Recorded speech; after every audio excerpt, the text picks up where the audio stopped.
ഞാനത് ചോദിക്കുന്നത് എന്താണെന്ന് അറിയാമോ, നിങ്ങൾക്ക് ഈ വിഷയത്തെ കുറിച്ച് എത്രത്തോളം അറിവുണ്ടെന്ന് അറിയാൻ വേണ്ടിയാണ്. കാരണം നിങ്ങളാണ് 2024 ജീവിക്കുന്ന കുഞ്ഞുങ്ങളെ ഹാൻഡിൽ ചെയ്യുന്നത്. നിങ്ങൾക്ക് അറിവുണ്ടെങ്കിലല്ലേ ഇപ്പം ഈ 5ാം ക്ലാസ് പഠിച്ച അല്ലെങ്കിൽ 5ാം ക്ലാസ് വിദ്യാഭ്യാസമുള്ള ഒരാൾ PhD വിദ്യാഭ്യാസമുള്ള ഒരാളെ കൈകാര്യം ചെയ്യുന്നതിന് കുഴപ്പമാണിത്. വിദ്യാഭ്യാസം അല്ല ഉദ്ദേശിച്ചത്. അത് മനസ്സിലാക്കണം.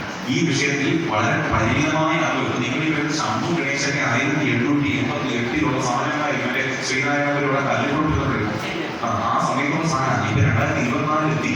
നമുക്ക് അറിയില്ല എന്താ വിഷയമുള്ള കാര്യം. നമുക്ക് അതെല്ലാം ഗ്യാപ്പുണ്ട്.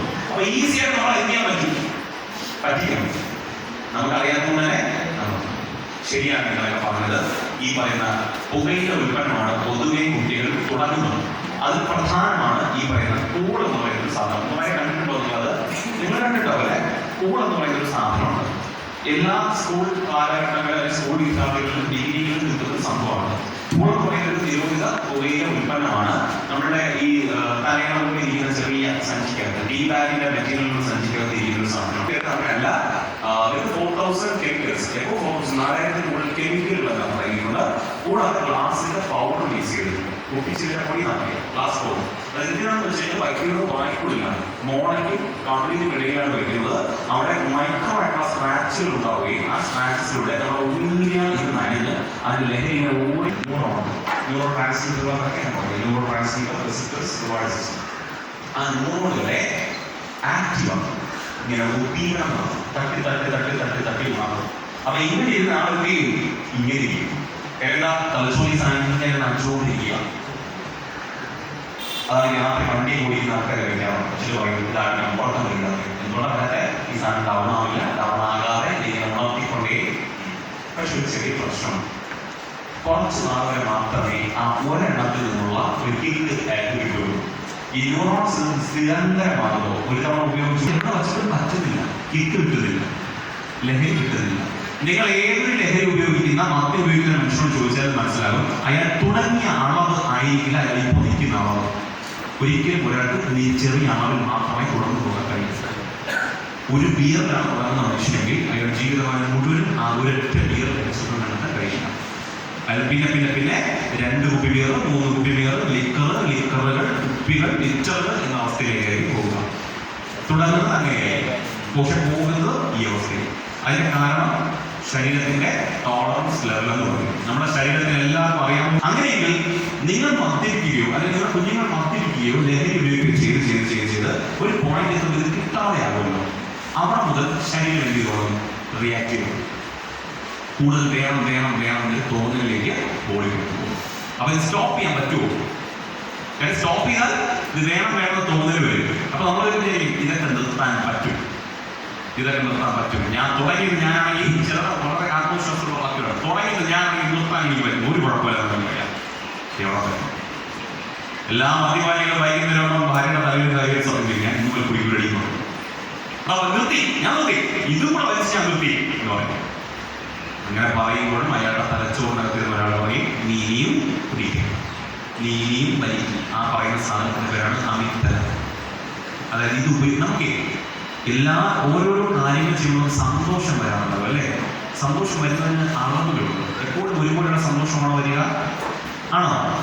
ഞാനത് പറയണമെങ്കിൽ ഒരു എക്സാമ്പിൾ പറഞ്ഞുതരാം. അപ്പം നിങ്ങൾക്ക് കുറച്ചും കൂടി പെട്ടെന്ന് മനസ്സിലാവും. നമുക്കെല്ലാം വരുന്നത് പലപ്പോഴും ഒരേ അളവിലല്ലോ, അല്ല, വിവിധ അളവുകളിലാണ്. എവിടെ എത്ര അളവിൽ വേണം, എത്ര അളവിൽ വേണ്ട എന്ന് നിങ്ങളെ കൊണ്ട് പറയിപ്പിക്കണം, ചെയ്യുന്നു തലച്ചോറാണ്. ഞാൻ എക്സാമ്പിൾ കൊടുക്കാം. ഈ ക്ലാസ് 5:30 ഒരു 6 മണിയോടുകൂടിയൊക്കെ നമുക്ക് അവസാനിപ്പിക്കാനാണ് അല്ലെ? 5:45 6 മണി. ഞാൻ ക്ലാസ് തുടങ്ങിയ പിന്നെ വൈകുന്നേരം നോക്കില്ല, ഞാൻ പോകും. അവസാനിപ്പിക്കണം എന്നുള്ള പ്ലാൻ. നിങ്ങൾക്ക് ആർക്കും ഈ ഹാൾ വിട്ട് പുറത്തേക്ക് പോകാനുള്ള അനുഭവമില്ല. ഞാൻ 7 മണിയായിട്ട് ഈ ക്ലാസ് നിർത്തുന്നില്ല. നിങ്ങൾക്ക് എന്ത് തോന്നും? ദേഷ്യം വരും. എല്ലാവരും ആദ്യമേ ബോറടിക്കുമെന്ന് പറയാം. ആദ്യം ദേഷ്യം വരും. അപ്പൊ 6 മണിയായപ്പോ 7 മണിയായപ്പോ ഉമ്മക്ക് ദേഷ്യം വന്നു. ഞാൻ നിർത്തുന്നില്ല. ദേഷ്യം വന്നിട്ടൊന്നും ഒരു കാര്യമില്ല. ഞാൻ നിർത്തുന്നില്ല. നേരെ 8 മണിയായി. അതപ്പോൾ ഇറങ്ങിപ്പോ പറ്റില്ല. നിങ്ങൾക്ക് ഇറങ്ങി പോകാൻ പറ്റില്ല. എന്ത് ചെയ്യും? ദേഷ്യം വന്നു. നെക്സ്റ്റ് പറഞ്ഞു. ഉമ്മ പറഞ്ഞ ധൈര്യം ഒന്നും പറയാം. പോലെയല്ല. ഞാൻ ഇറങ്ങിയപ്പോൾ പറ്റില്ല, അതോ ചിന്തിക്കാം. അപ്പൊ പോകാൻ പറ്റില്ല, നിങ്ങൾ ലോക്ക്ഡൗൺ. ആ അടിക്കും, താങ്ക് യു. അതാണ് എനിക്ക് അത് വേണ്ടത്. എല്ലാവരും കൂടി അടിക്കും. ആ അടി കിട്ടിയിട്ടും ഞാൻ നിർത്തിയില്ല. 9 മണിയായി. എന്താ അടുത്തത്? അടിച്ചു. ഇനി എന്താ? പറ്റില്ല. ഇവിടെ നിന്ന് പോകാൻ എന്തായാലും പറ്റില്ല. ഞാൻ അവസാനിപ്പിക്കാൻ പറ്റില്ല. ഞാൻ എന്നെ അടി കൊണ്ട് കിടന്നിട്ട് ഞാൻ സംസാരിക്കാം. എന്താ നെക്സ്റ്റ്? തല്ലി കൊല്ലും അല്ലേ? തല്ലി കൊല്ലും. ഇത് നിങ്ങളൊന്നും തന്നെ ആദ്യം നിങ്ങൾക്ക് എന്തായി? ബോറടിച്ചു, ദേഷ്യം വന്നു, തല്ലി ഒന്നു അല്ലേ? 6 മണി 7 മണി ഈ ഓരോ പോയിന്റിലും നിങ്ങൾക്കുണ്ടായ വികാരം വ്യത്യാസമാണ്.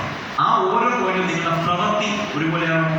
ബോറടിച്ചപ്പോൾ നിങ്ങൾ പെരുമാറിയത് പോലെയാണോ ദേഷ്യം വന്നപ്പോൾ നിങ്ങൾ പെരുമാറിയത്? അല്ല. ദേഷ്യം വന്നപ്പോൾ പെരുമാറിയത് പോലെ അല്ല നിങ്ങൾ എക്സ്പ്രസ് ചെയ്യാൻ തുടങ്ങി പെരുമാറിയത്. നിങ്ങളെ തല്ലി കഴിച്ചത് അല്ലേ? അവിടെ കൊണ്ട് നിന്നില്ല. ലാസ്റ്റ് നിങ്ങൾക്കറിയാം എന്നെ കൊന്നാൽ വലിയ പ്രശ്നമാണെന്ന് നിങ്ങൾക്കറിയാം. എന്നാലും നിങ്ങൾ അത് ചെയ്യും. എന്താണെന്നറിയാമോ? നിങ്ങളുടെ ഉള്ളിലുള്ള ആ ഇമോഷൻ ഇങ്ങനെ കേറി അല്ലേ? അതാണ് ഓരോ മണിക്കൂർ എന്തുകൊണ്ടാ ഇപ്പൊ 7 മണിയൊക്കെ നിങ്ങൾ എന്താ കൊല്ലാതെ? അപ്പോഴ് ക്ഷമിച്ചു, നിങ്ങൾ ക്ഷമിച്ചു അല്ലേ? പിന്നെ അടുത്ത ഒരു 8 മണിയാകുമ്പോൾ ക്ഷമിക്കാതെ? അവിടെയും ക്ഷമിച്ചു. അല്ല, അപ്പൊ ഈ 9 മണി എന്താ 9 മണിയൊക്കെ ക്ഷമിക്കാതെ? എന്തിനാ ക്ഷമിച്ച് അതിനൊരു പരിധി അല്ലേ? Very good. അത്രയേ ഉള്ളൂ. എനിക്കതാ വേണ്ടത്. ക്ഷമിച്ച് ഒരു പരിധി ഉണ്ടാകും. അപ്പൊ നിങ്ങൾക്ക് മനസ്സിലായല്ലോ. അപ്പൊ നിങ്ങൾക്ക് മനസ്സിലായല്ലോ ഈ പറയുന്ന ഇമോഷൻസിന് പരിധി ഉണ്ട് എന്ന് മനസ്സിലായല്ലോ. കുറിച്ചായിരുന്നു തലച്ചോറില് ധാരണ ഉണ്ടാവില്ല. കാരണം അങ്ങനെ ധാരണ വെക്കുന്ന സ്വബോധം എന്ന് പറയുകയാണെങ്കിൽ ആ ബോധത്തിൽ സഹായിക്കുന്ന തലച്ചോറിലെ നെർവുകളെ ഈ പറയുന്ന ഡ്രഗ്സ് നശിപ്പിച്ചു. ഇനി ഉമ്മ പറഞ്ഞ MDMA എന്നൊരു സാധനം നിങ്ങൾ കേട്ടിട്ടുണ്ടോന്ന് അറിയില്ല. MDMA is one of the leading synthetic drug. Synthetic drug എന്ന് വെച്ചാൽ കൃത്രിമമായി മനുഷ്യൻ ലാബിൽ ഉണ്ടാക്കിയെടുക്കുന്ന ഒരു കെമിക്കലാണ് MDMA. ഈ MDMA വലിയ പ്രശ്നമാണ്. വെറും 14 ദിവസം നിങ്ങൾ അത് ഉപയോഗിച്ചു കഴിഞ്ഞാൽ, വെറും 14 ദിവസം ഉപയോഗിച്ചാൽ നിങ്ങളുടെ തലച്ചോറിൽ സെറോട്ടോണിൻ എന്ന് പറയുന്ന കെമിക്കലിനെ അട്ടപടം പ്രദർശിച്ചാൽ. സെറോട്ടോണിൻ എന്തിനുള്ളതാണെന്ന് അറിയാമോ? നിങ്ങൾ ഉണർന്ന് കണ്ണൊക്കെ തുറന്നു നോക്കിയിരിക്കുന്നില്ലേ? അത് നിങ്ങളുടെ തലച്ചോറിൽ സെറോട്ടോണിൻ ഉള്ളതാണ്. ആ സെറോട്ടോണിൻ നിങ്ങളുടെ തലച്ചോറിൽ ഇല്ല എങ്കിൽ നിങ്ങൾ ഇങ്ങനെ ഇരിക്കാം. മനസ്സിലായോ? ഉറങ്ങിയിരിക്കും. നിങ്ങൾ ഉണർന്നിരിക്കാനും സമാധാനപരമായി സന്തോഷത്തോടുകൂടി കണ്ണൊക്കെ തുറന്ന് ആർജവത്തോടുകൂടി ഇരിക്കാൻ നിങ്ങളെ സഹായിക്കുന്ന സെറോട്ടോണിനെ ഈ MDMA ആട്ടപടം നശിപ്പിക്കും. വെറും 14 ദിവസം ഉപയോഗിച്ചാൽ. ഈ 14 ദിവസം ഉപയോഗിച്ച് നിർത്തിയതിനു ശേഷം ഈ സെറോട്ടോണിൻ റിക്കവർ ആകണമെങ്കിൽ എത്ര കൊണ്ടെടുക്കുമ്പോഴാണ്? 7 വർഷം. ഇത് സെറോട്ടോണിന്റെ കാര്യം മാത്രം. ഇതുപോലെ ഓക്സിറ്റോക്സിൻ, മെലാറ്റോണിൻ, എപ്രിനോർഫിൻ, നോറെപ്രിനോർഫിൻ, കോർട്ടിസോൾ, ഇങ്ങനെ കുറെ കെമിക്കൽ ഉണ്ട്. ചുരുക്കി പറഞ്ഞാൽ തലച്ചോറിൽ വളരെ ഭംഗിയായി അടുക്കി വെച്ചിരിക്കുന്ന ഒരു സാധനത്തിനെ ഇത് പോയിട്ട് ആവിയിൽ പരിമാറ്റി വയ്ക്കുക. നമ്മൾ ഉപയോഗിക്കുന്നത് ചിലർ പറയാറുണ്ട് സന്തോഷം കിട്ടാൻ വേണ്ടിയാണ് സാറേ ഞാനത് ഉപയോഗിക്കുന്നത്, ദുഃഖം മാറാൻ വേണ്ടിയാണ് സാറേ ഞാനത് ഉപയോഗിക്കുന്നത്, ടെൻഷൻ മാറാൻ വേണ്ടിയാണ് ഉപയോഗിക്കുന്നത്, ധൈര്യം കിട്ടാൻ വേണ്ടിയാണ് ഉപയോഗിക്കുന്നത്. ഈ പറഞ്ഞ ഒരു സാധനം കഴിക്കില്ല. ധൈര്യം കിട്ടില്ല എന്ന് പറയുന്നതിന് ഞാനൊരു എക്സാമ്പിൾ പറഞ്ഞുതരാം. ഒരു അക്രമകാരിയായ ഒരു സിംഹത്തിന്റെ മുമ്പിൽ ഒരാൾ വന്ന് നിൽക്കുന്നു, അല്ലെങ്കിൽ ചീറിപ്പാഞ്ഞു വരുന്ന ലോറിയുടെ മുമ്പിൽ ഒരാൾ ഇങ്ങനെ കൈ വീശി നിൽക്കുകയാണ്. നമ്മൾ അയാളെ നോക്കി പറയും അയാൾ വളരെ ധൈര്യമാനാണെന്ന് പറയും. പക്ഷെ ആ ധൈര്യമായ 2 ഒറ്റ സാധ്യതയുണ്ട്. അയാൾക്ക് ആ ധൈര്യം ഉണ്ടായതിന്റെ അടിസ്ഥാനത്തിലാണ് വണ്ടി വന്ന് പിടിച്ചാൽ ഉണ്ടാകുന്ന പ്രത്യാഘാതങ്ങളെ കുറിച്ചുള്ള അറിവ് അയാൾക്ക് ഇല്ലാത്തതാണ് അയാളുടെ ധൈര്യം. ശരിയല്ലേ? നമ്മൾ ധൈര്യമായിട്ട് വിളിക്കുന്ന അയാളുടെ ധൈര്യം എന്താണ്? ആ വണ്ടി വന്നിടിച്ചാൽ ചത്തുപോകുമെന്നുള്ള അറിവ് അയാൾക്ക് ഇല്ല എന്നാണ്. ഒരു പ്രശ്നം, ഒരാളോട് സംസാരിക്കാൻ വയ്യ, 2 വലിച്ചിട്ടോ അടിച്ചിട്ടോ പോകുന്ന സംസാരിക്കാൻ നല്ല ധൈര്യമുണ്ട്. കാര്യം എന്താ? ഈ അല്ലാതെ ചെന്ന് നിൽക്കുമ്പോൾ നമ്മൾ ചിന്തിക്കൂലേ ഇയാളോട് ആ രീതിയിൽ സംസാരിച്ചാൽ ഉണ്ടാകുന്ന പ്രത്യാഘാതങ്ങൾ എന്തൊക്കെയാണെന്ന് നമ്മൾ ചിന്തിക്കൂലേ? ഇത് ഉപയോഗിച്ചിട്ടാണെങ്കിൽ അങ്ങനെ ചിന്ത വരില്ല. പോലീസുകാരനാണ് എവിടെ പോകുന്നതെന്ന് വെച്ചാൽ നീ അയാളെ ചോദിക്കാൻ തിരിച്ചുപോയി. കാര്യം അത് പോലീസുകാരനാണെന്ന് അയാളോട് അങ്ങനെ പറഞ്ഞു കഴിഞ്ഞാൽ ഉണ്ടാകുന്ന പ്രത്യാഘാതം ഉണ്ടാകുന്ന ധാരണ തലച്ചോറിൽ ഉണ്ടാകില്ല. ഇത് ഈ ഞാൻ ഒരു 164 കുട്ടികളുടെ കാര്യം പറയും. ഒരു ദിവസം ഒരു പോലീസ് സ്റ്റേഷനിൽ ഇവിടെ നിന്നാണ് ഞാൻ പറഞ്ഞ കോൾ വരുന്നു, സാർ അത്യാവശ്യമായിട്ട് വരണം, ഒരു പയ്യനെ ഒരു പയ്യനെ കിട്ടിയിട്ടുണ്ട്, അവൻ സാറിൻ്റെ പേരാണ് പറയുന്നത്, നമ്പർ തന്നു. ഞാൻ ഇങ്ങനെ കൂടെ ഓടിയിട്ടുണ്ടായിരുന്നു പോലീസ് സ്റ്റേഷൻ ആശുപത്രിയിലൊക്കെ. അപ്പോൾ ഞാൻ അവിടെ ചെല്ലുമ്പോൾ ഇങ്ങനെ ഇത്രയൊക്കെ നിർത്തിയിരുന്നു. അവരോട് ചോദിച്ചു എന്തായിരുന്നു കാര്യം. ചേട്ടാ ഞാൻ വരുന്ന വഴിക്ക് 24 ലക്ഷം ഞാൻ നോക്കുമ്പോൾ ഒരു വീട് കണ്ടു. ഞാൻ വീട്ടിൽ കയറി. ഓക്കെ പൈസ ഇല്ല. ഞാൻ അതിങ്ങ് എടുത്തു, വെളിയിലിറങ്ങി ഒരു കടയിൽ ഞാൻ ആഹാരം വാങ്ങി കഴിച്ചു.